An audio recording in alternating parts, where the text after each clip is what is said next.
Hello aspirants, welcome back to Aspire Academy. இந்த வீடியோவில் நம்ம பார்க்க போகிறது 6th ஸ்டாண்டர்ட் டேர்ம் 1ல் இருக்கிற short grammar booster number 4 not 5. சரிங்களா? இதில் நம்ம பார்க்க போகிறது வந்து பார்த்திங்க அப்படின்னா சென்டென்ஸ் பற்றி தான் வந்து பார்க்க போகிறோம். இதுதான் வந்து ஒரு பேசிக்கான ஒரு விஷயம், மோஸ்ட்லி எல்லாருக்கும் தெரிஞ்சிருக்கும். இருந்தாலும் நம்ம இந்த செஷனில் கொஞ்சம் வேல்யூ அடிஷனோட பார்க்க போகிறோம். சரிங்களா? இன்னும் உங்களுக்கு அதிகப்படியான இன்ஃபர்மேஷன்ஸ் கிடைக்கும். Let's see. இப்போ இங்கிலீஷ் லாங்குவேஜை பொறுத்த வரைக்கும் வந்து பார்த்தீங்க அப்படின்னா எத்தனை லெட்டர்ஸ் இருக்கு? டோட்டலாக 26 இருக்கு இல்லையா? இந்த 26 லெட்டர்ஸ் வந்து பார்த்தீங்கன்னா 44 சவுண்ட்ஸை வந்து ஜெனரேட் பண்ணும். இது உங்களுடைய வேல்யூ அடிஷன். அது மட்டும் இல்லாமல் இப்போ நம்மளுடைய தமிழுக்கும் இங்கிலீஷுக்கும் என்ன வித்தியாசம் அப்படின்னு பார்த்தீங்க அப்படின்னா, தமிழில் ஆ அப்படிங்கிற எழுத்து, அந்த எழுத்து ஆ அப்படிங்கிற சத்தத்தை தான் வந்து கொடுக்கும், ஒரு அதே சவுண்டை தான் கொடுக்கும். ஆனால் இங்கிலீஷை பொறுத்த வரைக்கும் வந்து பார்த்தீங்க அப்படின்னா 26 லெட்டர்ஸ் இருக்குது. ஆனால் அதுங்க வந்து பார்த்தீங்கன்னா 44 சவுண்ட்ஸை வந்து மேக் பண்ணுது. சரிங்களா? ஸோ எழுத்தும் சவுண்டும் வேறு வேறு, தெரிஞ்சுக்கோங்க.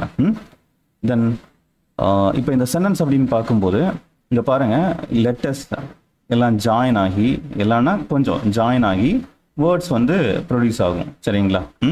இப்போ லெட்டர் பி, ஏ, எஸ், பி, ஐ, ஆர், இ, ரைட்? அப்போ இது ஆஸ்பேர், இதெல்லாம் சேர்ந்து ஆஸ்பேர் அப்படிங்கிற ஒரு வேர்டு வந்து ஃபார்ம் ஆகுது. இதே மாதிரி வேர்ட்ஸ் எல்லாம் வந்து பார்த்தீங்க அப்படின்னா சேர்ந்தது அப்படின்னா நமக்கு என்ன கிடைக்கும் அப்படின்னா சென்டென்ஸ் கிடைக்கும். சரிங்களா? சென்டென்ஸ் கிடைக்கும். ஆனால் இந்த சென்டென்ஸுக்கு வந்து பார்த்தீங்கன்னா இந்த சென்டென்ஸ் 2 கண்டிஷன்ஸை கண்டிப்பாக ஃபுல்ஃபில் பண்ணணும்.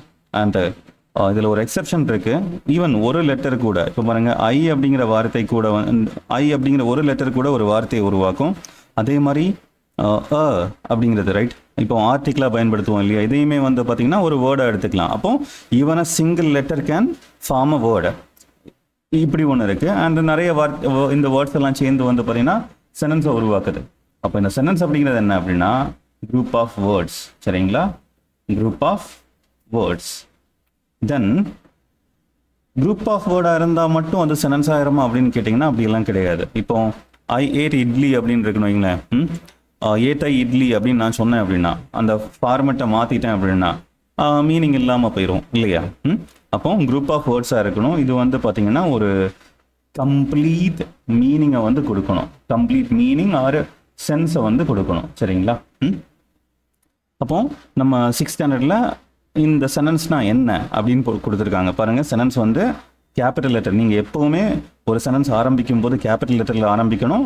அண்ட் அந்த சென்டென்ஸுடைய டைப்பை பொறுத்து நீங்கள் பங்க்சுவேஷன் யூஸ் பண்ணணும். நார்மலாக டிக்ளரேட்டிவ் அப்படின்னா ஃபுல் ஸ்டாப் யூஸ் பண்ணுவோம். சரிங்களா? பாருங்கள், இந்த சென்டென்ஸில் வந்து பார்த்தீங்கன்னா மொத்தம் 4 டைப்ஸ் இருக்கு. சரிங்களா? இப்போது இந்த இடத்துல ரொம்ப பேசிக்காக 6th ஸ்டாண்டர்டாக இருக்கிறதுனால இதை வந்து ஸ்டேட்மெண்ட் அப்படிங்கிற வார்த்தையை பயன்படுத்தியிருக்காங்க. ஃபார்மலி கிராமட்டிக்கலி வந்து பார்த்தீங்கன்னா இந்த டிக்ளரேட்டிவ் அப்படிங்கிற ஒரு வார்த்தையை பயன்படுத்துவோம், டிக்ளரேட்டிவ் சென்டென்ஸ். சரிங்களா? இந்த சென்டென்ஸ் வந்து பார்த்தீங்கன்னா இன்ஃபர்மேஷனை கொடுக்கும் உங்களுக்கு. அப்போ ஒரு தகவலை கொடுத்தா அது வந்து declarative sentence. For example, my name is ஆண்ட்ரோ அப்படின்னு நான் சொல்கிறேன் அப்படின்னா இதில் ஒரு இன்ஃபர்மேஷன் இருக்குது. அப்போ இது வந்து டிக்ளரேட்டிவ் சென்டென்ஸ். இப்போ வந்து Vijay become the chief minister of Tamil Nadu அப்படிங்கிற மாதிரி நான் சொல்கிறேன் அப்படின்னா இதுலேயும் ஒரு இன்ஃபர்மேஷன் இருக்கு. அப்போ இது டிக்ளரேட்டிவ். பாருங்க, இந்த டிக்ளரேட்டிவ் சென்டென்ஸில் 2 டைப் இருக்கு. ஒன்று வந்து பாசிட்டிவ்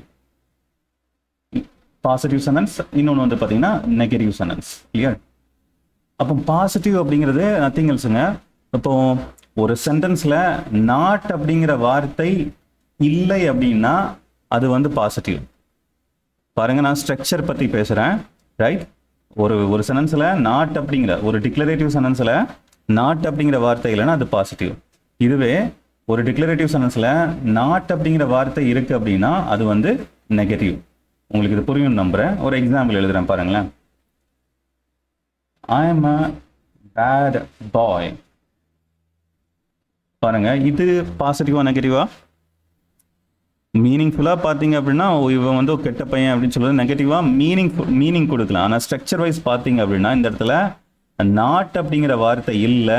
ஸோ இது வந்து பாசிட்டிவ் சென்டென்ஸ், ரைட்? இதே விஷயம் பாருங்க, I am not a bad பாய்.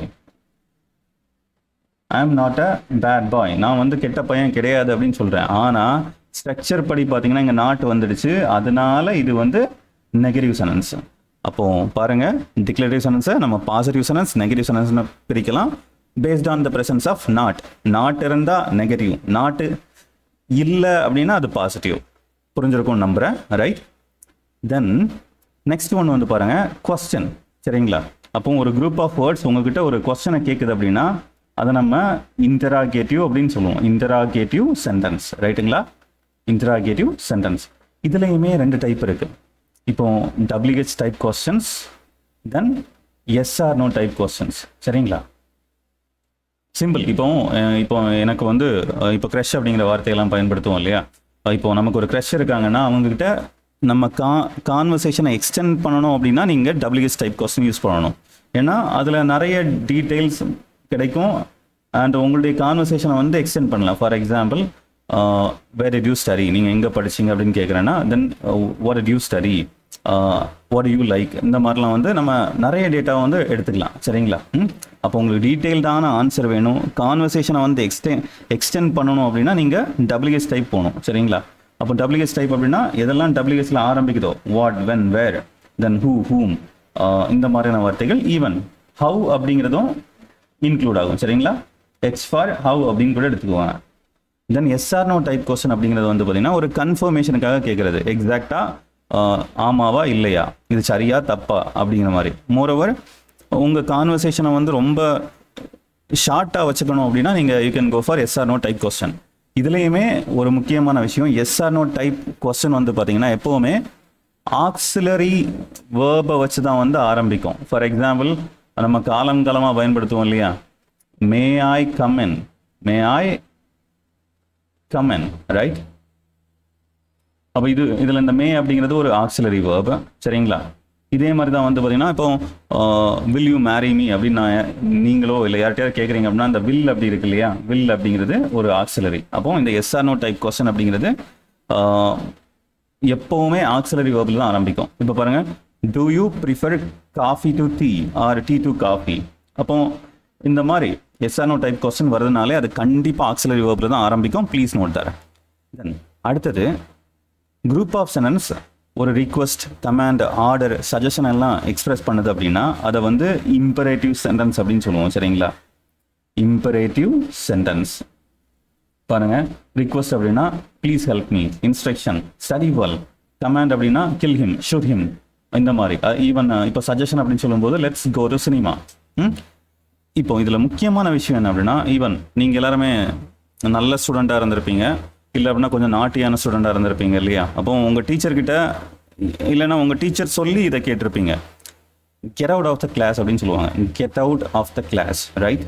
இல்லை அப்படின்னா be quiet, then sit down, stand up, go there, இந்த மாதிரிலாம் சொல்லும்போது எங்கேயாச்சும் சப்ஜெக்ட் அப்படிங்கிற ஒரு விஷயத்த பார்த்தீங்களா இந்த சென்டென்ஸில்? அப்போ இம்பரேட்டிவை பொறுத்த வரைக்கும் வந்து பார்த்தீங்க அப்படின்னா சப்ஜெக்ட் அப்படிங்கிறது ஹிடன். சரிங்களா? சப்ஜெக்ட் இஸ் ஹிடன், மறைஞ்சிருக்கும், வெளிப்படையா தெரியாது. இது ஒரு முக்கியமான கண்டிஷன். இதை சம்டைம்ஸ் 4 சென்டென்ஸ் கொடுத்துட்டு இதில் உங்களுக்கு வந்து ஐடென்டிஃபை பண்ண கேட்குறாங்க, இல்லைனா பிக் அவுட் த இம்பரேட்டிவ் அப்படின்னு கேட்குறாங்கன்னா எங்க சப்ஜெக்ட் வந்து வெளியே தெரியாமல் இருக்கோ. சரிங்களா? அதாவது யூ அப்படிங்கிறது மறைமுகமாக இருக்கும், வெளியே தெரியாமல் ஹைட் ஆகி இருக்கும். சரிங்களா? அப்போ இந்த கண்டிஷனோட இருக்கிறது இம்பரேட்டிவ். அதே மாதிரி லெட் அப்படிங்கிறது லெட்ஸ் கோ டு சினிமா அப்படின்னு சொல்கிறேன்னா இட்ஸ் அ சஜஷன், ரைட்? அடுத்து பாருங்க, இன்னொரு குரூப் ஆஃப் சென்டென்ஸ். இது வந்து பார்த்தீங்கன்னா sudden feeling of joy or sorrow, ரைட்டுங்களா? ஒரு சடனான ஒரு ஃபீலிங்கை வந்து எக்ஸ்பிரஸ் பண்ணுது அப்படின்னா அது மகிழ்ச்சியாக இருக்கலாம், இல்லைனா கோபமாக இருக்கலாம், சோகமாக இருக்கலாம், ரைட்? அதை எக்ஸ்பிரஸ் பண்ணுச்சுன்னா நம்ம இதை எக்ஸ்க்ளமேட்ரி அப்படின்னு சொல்லுவோம். சரிங்களா? Exclamatory sentence, right? இப்போ இதில் பாருங்க, இந்த எக்ஸ்க்ளமேட்டரியில் கண்டிப்பாக ஒரு இன்டர்ஜெக்ஷன் வேர்ட் இருக்கும். இன்டர்ஜெக்ஷன் அப்படிங்கிறது அந்த ஆச்சரியத்தை இல்லைனா மகிழ்ச்சியை, கோவத்தை வெளிப்படுத்துகிற அந்த வார்த்தை. இப்போ பாருங்க, ஒருத்தன் கீழே விழுந்துட்டான், அவனுக்கு வலிக்குதுன்னா ouch, it's paining, right? Ouch, it's paining. அதுக்கப்புறம் hurray, we won the match. அதுக்கப்புறமா alas, I lost the key. அப்போ இந்த எக்ஸ்க்ளமேட்டரி சென்டென்ஸ் வந்து பார்த்தீங்கன்னா எப்போவுமே எக்ஸ்க்ளமேஷன் மார்க்கோட முடியும். தெரியுதுங்களா? இங்கே ஸோ ஹோப் உங்களுக்கு புரிஞ்சிருக்கும் அப்படின்னு நம்புகிறேன். அண்ட் பங்க்சுவேஷன் அப்படிங்கிறது ரொம்பவே முக்கியம். இதில் கரெக்டாக சொல்லியிருப்பாங்க. இப்போ டிக்ளேர்